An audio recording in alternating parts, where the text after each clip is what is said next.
প্রাথমিক নিয়োগ দুর্নীতির তদন্তে এডিকে দেওয়া হাইকোর্টের ডেডলাইন শেষ হচ্ছে আজই। 5ই অক্টোবর প্রাথমিক নিয়োগ দুর্নীতির সঙ্গে বেসরকারি কোম্পানির কি সম্পর্ক সেই তদন্ত শেষ করার জন্য কেন্দ্রীয় তদন্তকারী সংস্থা ইডিকে 87 দিন সময় দিয়েছিল কলকাতা হাইকোর্টের ডিভিশন বেঞ্চ। আজই শেষ হচ্ছে সেই সময়। বছরের শেষ দিন, তদন্তের গতি প্রকৃতি কোন দিকে? ডেডলাইন পেরিয়ে গেলে কি এবারও কি হতে পারে? আর কত বছর রাস্তায় বসে থাকতে হবে চাকরি প্রার্থীদের? উঠছে এই একাধিক প্রশ্ন। এই মুহূর্তে চাকরি প্রার্থীদের সঙ্গে একদিকে গান্ধী মূর্তির পাদদেশে রয়েছেন আমাদের প্রতিনিধি এলিনা এবং মাতঙ্গিনী হালদার মূর্তির পাদদেশে প্রজ্ঞা রয়েছেন আমাদের সঙ্গে। আমি শুরুতেই এলিনার কাছে যাব। এলিনা, চাকরি প্রার্থীরা যারা রয়েছেন তারা কি বলছেন?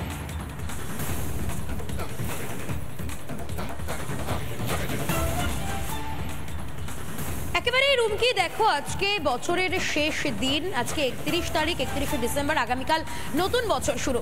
এবং তুমি যেমনটাই বলছিলে যে কলকাতা হাইকোর্টের ডিভিশন বেঞ্চের যে নির্দেশ, অর্থাৎ ইডিকে দেওয়া যে নির্দেশ ছিল যে প্রাথমিক নিয়োগ দুর্নীতির সঙ্গে বেসরকারি কোম্পানির কি সম্পর্ক সেই তদন্ত তাদের করতে হবে। তো তদন্তের গতি প্রকৃতিটি কোন দিকে এগোলো? এখনো পর্যন্ত কোনোভাবে কি সেই তদন্ত থেকে কোনো ফলাফল উঠে এলো? কেন এখনো পর্যন্ত চাকরি প্রার্থীরা তারা রাস্তায় বসে রয়েছেন? এখনো পর্যন্ত তারা বাড়ি যেতে পারেন না, পরিবার পরিজনের সঙ্গে তারা আনন্দ করতে পারেন না, যেখানে বছরের শেষ দিন, আগামীকাল থেকে নতুন বছরে তাদের যেখানে বাড়িতে থাকার কথা সেখানে আজও বছরের শেষ দিনে এই কলকাতার রাজপথে তারা ধুলোর মধ্যে বসে রয়েছেন। আমি একটু কথা বলবো চাকরি প্রার্থীদের সঙ্গে, তারা কি বলছেন একটু শুনবো। আজকে তো ডেডলাইন পেরিয়ে গেল দাদা, আজকে 87 দিন সম্পূর্ণ হলো, কারণ কলকাতা হাইকোর্ট নির্দেশ দিয়েছিল ইডিকে যে প্রাথমিক নিয়োগে দুর্নীতির সঙ্গে বেসরকারি কোম্পানির কি সম্পর্ক রয়েছে। তো ডেডলাইন পেরিয়ে গেল, আজও আপনারা রাস্তায় বসে আগামীকাল নতুন বছর, কি বলবেন? তদন্তের গতি প্রকৃতি ঠিকভাবে এগোচ্ছে? কোন দিকে এগোচ্ছে? আপনারা কতদিন বসে থাকবেন? সরকার যদি সদিচ্ছা দেখায় তাহলে একদিনের মাথায় এটা নিয়োগটা সম্ভব, কিন্তু সরকারের এখানে সদিচ্ছার অভাব আছে এবং আমরা চেয়ে আছি মাননীয়ের দিকে। মাননীয় যতটা সম্ভব দ্রুত নিয়োগ করুক এবং সরকার সদিচ্ছা দেখালেই আমাদের এই সমস্যার সমাধান হবে। আমি আরো অনেকের সাথে কথা বলবো, একটু চাকরি প্রার্থীদের সঙ্গে যারা এখানে বসে রয়েছেন দীর্ঘদিন ধরে।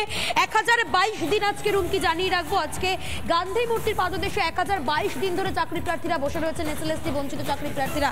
দাদা কি বলবেন, যে নির্দেশ হাইকোর্টের তরফে দেওয়া হয়েছিল, ইডিকে দিয়েছিল সেই নির্দেশ যে প্রাথমিক নিয়োগ দুর্নীতির সঙ্গে বেসরকারি কোম্পানির কি সম্পর্ক রয়েছে, তো সেই তদন্তের গতি প্রকৃতি কোন দিকে যাচ্ছে? আপনারা আজও পর্যন্ত রাস্তায় বসে, আজকে 31 তারিখ।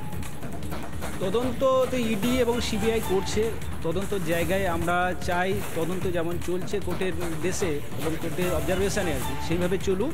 পাশাপাশি যারা এই দুর্নীতির কারণে বঞ্চিত হয়েছে তারাও যাতে বিদ্যালয়ে ফিরতে পারে তার ব্যবস্থা যাতে করা হয়। এটা আমরা অনেকটা দিন অতিবাহিত করেছি, আমাদের আর ধৈর্যের বাঁধ আর মানছে না আর কি। আমরা যত দ্রুত সম্ভব যেন আমরা 2024 সালে আমাদের নতুন দিন যেন নতুনভাবেই আমাদের জীবনে আবার ফিরে আসে, সেটার জন্য আমরা আবেদন করছি সরকার এবং কোর্টকে। একেবারে নতুন বছরে যাতে নতুন দিন আবারও ফিরে আসে, নতুন আশার আলো তারা দেখতে পান, সেই আবেদনই তারা দিনের পর দিন করেছেন। আমি একটু ছবিটা দেখাই, এখানে তারা লিখে রেখেছেন আজকে 1022 দিন। বুঝতে পারছো রুমকি, 1022 দিন তো কম কথা নয়, এতগুলো দিন ধরে তারা লড়াই করেছেন। আমরা দেখেছিলাম 1000 দিন তারা যেদিন সম্পূর্ণ করেছিলেন, একজন মহিলা চাকরি প্রার্থী তিনি নিজের মাথা সমস্ত চুল ন্যাড়া হয়ে গিয়েছিলেন। তিনি এ তো বাংলার লজ্জা, বাংলার মেয়ে যেখানে এইভাবে ন্যাড়া হয়ে যাচ্ছে। একের পর এক প্রতিবাদের আওয়াজ উঠেছিল চাকরি প্রার্থীদের মঞ্চ থেকে, কিন্তু আজও যোগ্য হওয়া সত্ত্বেও এতগুলো দিন ধরে রাস্তায় তাদেরকে বসে থাকতে হচ্ছে। আর কবে তারা মুক্তি পাবেন? আজকে বছরের শেষ দিন, যেখানে ঘুরতে যাওয়ার কথা, আনন্দ হই হুল্লোড় করার কথা, সেখানে এই চাকরি প্রার্থীরা চাকরি না পেয়ে এইভাবে অসহায় অবস্থায় রাস্তায় বসে রয়েছে। প্রশাসনের কি এতটুকু টনক নড়ে? যেখানে হাইকোর্টের নির্দেশ ছিল, কেন্দ্রীয় তদন্তকারী সংস্থাকে তারা নির্দেশ দিয়েছিলেন যে 87 দিনের মধ্যে সমস্ত তদন্তের রিপোর্ট পেশ করতে হবে, তদন্তের ফলাফল নিয়ে আসতে হবে, কিন্তু সেখানে কোথাও গিয়ে কি তদন্ত এগোচ্ছে না? তদন্তের গতি প্রকৃতি ঠিক কোন দিকে মোড় নিচ্ছে? 87 দিন কেটে যাওয়ার পরেও কেন এখনো পর্যন্ত রাস্তায় বসে চাকরি প্রার্থীরা? আমরা জানি এই গান্ধী মূর্তির পাদদেশে বহু লড়াই তারা করেছেন, বহু আন্দোলন তারা করেছেন। অন্যদিকে মাতঙ্গিনী হাজরা মূর্তির পাদদেশে সেখানেও বহু চাকরি প্রার্থী অপেক্ষারত, কারণ চাকরি পাওয়ার আশায়, নতুন ভোরের আশায় তারা বসে রয়েছে। আগামীকাল থেকে শুরু হবে 2024, নতুন বছরকে আমরা স্বাগত জানাবো। কিন্তু এই মানুষগুলো যারা বসে রয়েছে, সেই মানুষগুলো আদতে আগামী দিনে কি নতুন ভোরের আলো দেখতে পাবেন? আর কবে তারা চাকরি পাবেন? কেন এখনো পর্যন্ত এই মানুষগুলোর কথা ভাবা হচ্ছে না, সেই প্রশ্ন কিন্তু বারবার উঠছে। আমি একটু কথা বলি, আরও যারা রয়েছেন তাদের বক্তব্য তো অবশ্যই শুনতে হবে। আমরা বারবার তাদের কথা তুলে ধরেছি রিপাবলিক বাংলায়, আজও আবারও সেই একই কথা তুলে ধরবো। দিদি, এতগুলো দিন রাস্তায় বসে রয়েছেন, আপনাদেরই মধ্যে থেকে একজন যারা মহিলা চাকরি প্রার্থী রাসমণিদি, সে নিজের মাথা মুড়িয়ে ফেলেছিল, ন্যাড়া হয়ে গিয়েছিল। এ তো বাংলার লজ্জা। এখনো পর্যন্ত আপনারা রাস্তায় বসে, কাল থেকে নতুন বছর শুরু হচ্ছে, কি বলবেন? একটাই কথা বলার আছে, গোটা শহর আলোর রোশনায়ে সেজে উঠেছে, আর আমরা এখানে মানসিকভাবে মানে দিনের পর দিন বিপর্যস্ত হয়ে পড়ছি। সরকারের কাছে আমাদের এতটুকুই আবেদন যে সরকার একটু নিজের সদিচ্ছা দেখান, আমাদের কথা একটুকু ভাবুন, আমাদের চাকরিটা অতি দ্রুত দিয়ে দিন। নতুন বছর আসছে, সবারই মনে নতুন ইচ্ছে, আমরাও চাই আমাদের চাকরিটা অতি দ্রুত পেয়ে আমরা স্কুলে যেতে। আমরা স্কুলে যেতে চাই, সত্যি তারা স্কুলে যেতে চান, কারণ তাদের কিন্তু স্কুলে গিয়ে শিক্ষা দান করার কথা ছিল। এত গুরুত্বপূর্ণ কথা বললেন এই মুহূর্তে চাকরি প্রার্থীরা, বিক্ষোভরত চাকরি প্রার্থীরা। তারা বলছেন যে সমস্ত শহর আলোয় সেজেছে এবং আলোর রোশনাইয়ে মেতেছে, উৎসবে মেতেছে, সেখানে তাদের জীবনে কার্যত অন্ধকার, এবং এখনো সেই অন্ধকারেই তারা রয়েছেন, রাস্তায় বসে থাকতে হচ্ছে তাদের। এই মুহূর্তে আমি একবার মাতঙ্গিনী হাজরার মূর্তির পাদদেশে চলে যাবো। সেখানেও চাকরি প্রার্থীরা লাগাতার তারা 200 দিন ধরে, 300 দিন ধরে আন্দোলন চালিয়ে যাচ্ছেন। প্রজ্ঞা রয়েছে সেখানে। প্রজ্ঞা, কি বলছেন চাকরি প্রার্থীরা? আর কতদিন বসে থাকতে হবে এইভাবে?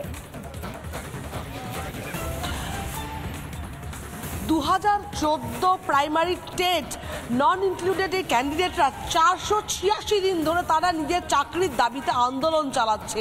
যে কথা একটু আগেই বলছিলে যে আজকে উৎসবের দিন, বছর শেষ হতে চললো, নতুন বছর আসতে চললো, চারিদিকে উৎসবের মেজাজে মানুষ বাড়ির থেকে বেরিয়ে পড়েছেন, প্রিয়জনদের সাথে সবাই ঘুরতে যাচ্ছেন, উৎসবের মেজাজ রয়েছে। কিন্তু সেখানেই এই চাকরি প্রার্থীরা আজ 486 দিন ধরে তারা নিজেদের হকের চাকরির জন্য আজও আন্দোলন চালিয়ে যাচ্ছে। ঝড় বৃষ্টি শীত উপেক্ষা করে তারা এইখানেই বসে আছে নিজেদের চাকরির দাবি নিয়ে। তাদের জীবনে কোনো আনন্দ নেই, কোনো উৎসব নেই। নববর্ষ আসতে চলেছে, সেই উৎসবের যে মেজাজ, তার যেন রেশটুকু এই আন্দোলন মঞ্চে নেই। কারণ তারা বসে আছে নিজেদের চাকরি আদৌ পাবেন, কবে পাবেন। ইডির দেওয়া যে ডেডলাইন ছিল, 87 দিনের ডেডলাইন ইতিমধ্যেই শেষ হয়ে গিয়েছে। কি বলছেন? আমি একটু কথা বলে নি কয়েকজনের সঙ্গে। কি মনে হচ্ছে, আদৌ কি আপনারা চাকরি পাবেন? নতুন বছর আসতে চলেছে। আমাদেরকে বলা হয়েছিল যে নট ইনক্লুডেড যারা রয়েছে, 2017 যে ইন্টারভিউ হয়েছিল, সেই ইন্টারভিউ পরে আমরা যারা পড়ে রয়েছিলাম তাদেরকে ধাপে ধাপে মমতা বন্দ্যোপাধ্যায় নিজে, আলাপন বন্দ্যোপাধ্যায়কে সঙ্গে নিয়ে তিনি এটা বলেছিলেন। কিন্তু আমরা 2017 রিক্রুটমেন্টের পর থেকে আমরা আজও রাস্তায় পড়ে রয়েছি। আমাদের সেই রাস্তার কোনো সুরাহা নাই। অনেকবার প্রতিশ্রুতি দিয়েছিলেন যে ধাপে ধাপে নিয়োগ হবে, কিন্তু আমরা সেই প্রতিশ্রুতির এখনও কোনো আশ্বাস পাচ্ছি না। আমরা এভাবে আমাদের ধর্ণামঞ্চ চালিয়ে যাচ্ছি।